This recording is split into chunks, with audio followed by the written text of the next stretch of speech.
You know that feeling when a package you've been waiting for finally shows up at your door? It's awesome, right? But have you ever really thought about the insane journey it took to get there? We're not just talking ships and planes. We're talking about a hidden world of paper. And today, we're going to follow that secret paper trail. Seriously, just look at the t-shirt you're wearing right now, or the phone in your hand, or the mug on your desk. Chances are it's traveled thousands of miles. And we all see those giant container ships and think, okay, that's how it happens. But that's only half the story. The real story, the thing that makes it all possible, is pretty much invisible. Your stuff travels on a literal river of paper. It's a hidden, complex, and kind of old-school bureaucracy that is the true engine of global trade. I mean it. Without this paper trail, nothing moves. So let's pull back the curtain and see exactly how this whole thing works, right from the very beginning. Okay, so picture our t-shirt. It's fresh off the factory floor in Vietnam. Before it can even get a sniff of the ocean, it needs permission to leave the country. And this isn't just some simple formality. To get out, it needs two crucial keys to unlock the port. First up is the cart ticket. The easiest way to think about this is like a gate pass for a concert. The truck carrying our t-shirts rolls up to the port, shows this ticket, and it proves the cargo is legit and supposed to be there. Super simple, but absolutely essential. You don't get in the door without it. And now for the big one, the shipping bill. Look, if the cart ticket gets you through the gate, the shipping bill gets you out of the country. This thing is literally the passport for your goods. And just like your passport needs a stamp to be valid, this bill needs a stamp from customs that says, "Let export order." Without that stamp, your t-shirt is going nowhere. And here's a fascinating little detail that I just love. In a super high-stakes process, they use a surprisingly low-tech trick to make things easier. The bills are color-coded. So a busy customs official can see a flash of yellow paper and know instantly, tax needs to be paid on this.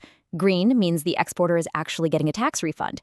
It's a brilliant, simple visual shortcut in a massive sea of paperwork.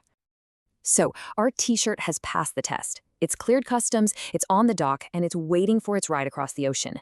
The next step is actually getting it loaded onto the ship. And you guessed it, this is where another critical piece of paper enters the scene.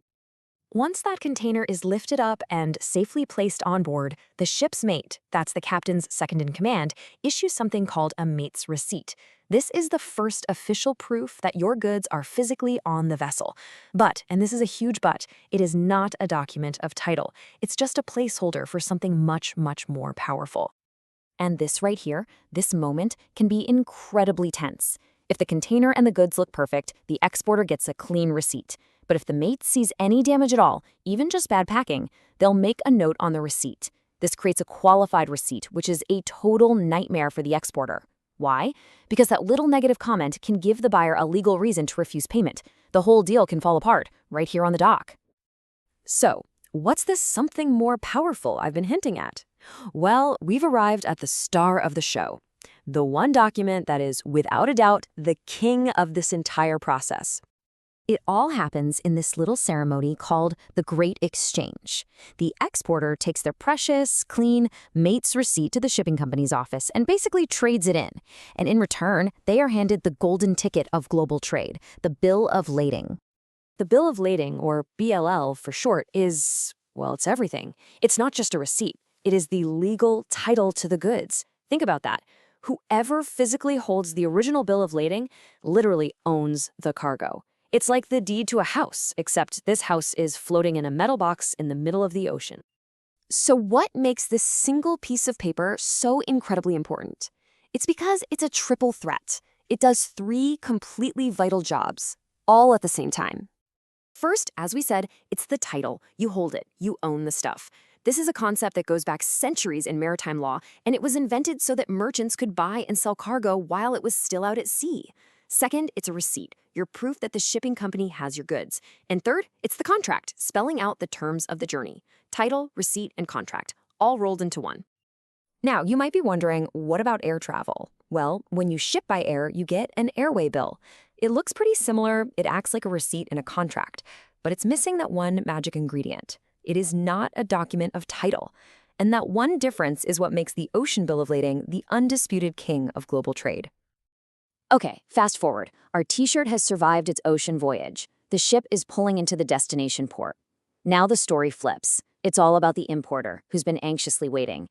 But before they can get their hands on the goods, they have to face one final boss, their own country's customs.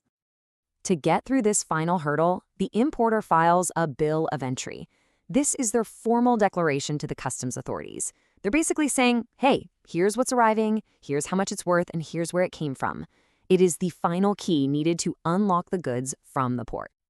And based on that bill of entry, customs sorts the goods into one of three buckets. Are they free goods that don't require any import tax? Are they for home consumption, which means taxes are due right now? Or are they bonded goods, which get locked up in a secure warehouse until the importer finally pays the duty? All right, let's zoom out and look at the entire journey one last time. When you see it all laid out, it's this incredibly intricate dance of documents, all perfectly choreographed to match the physical movement of the goods across the planet. And here it is, the whole journey. The shipping bill gets it out of the country. The mate's receipt proves it's on board. The bill of lading acts as its title during the long voyage. And finally, the bill of entry is the key to clear customs on the other side. Every single step of the physical journey has a paper counterpart. It's truly an amazing system when you stop and think about it. For all of our incredible digital technology, our satellites, our AI, the global economy is still fundamentally powered by this river of paper. It's a system built on centuries of trust, procedure, and maritime law. Which, of course, brings us to a final, really fascinating question. In our world of AI and blockchain and instant everything, is this paper-based system just an outdated relic? Or is there a kind of timeless wisdom to it, a trust in the physical document, that we might risk losing in our rush to digitize everything? It's something to think about the next time a package shows up at your door. Thanks for joining us for this explainer.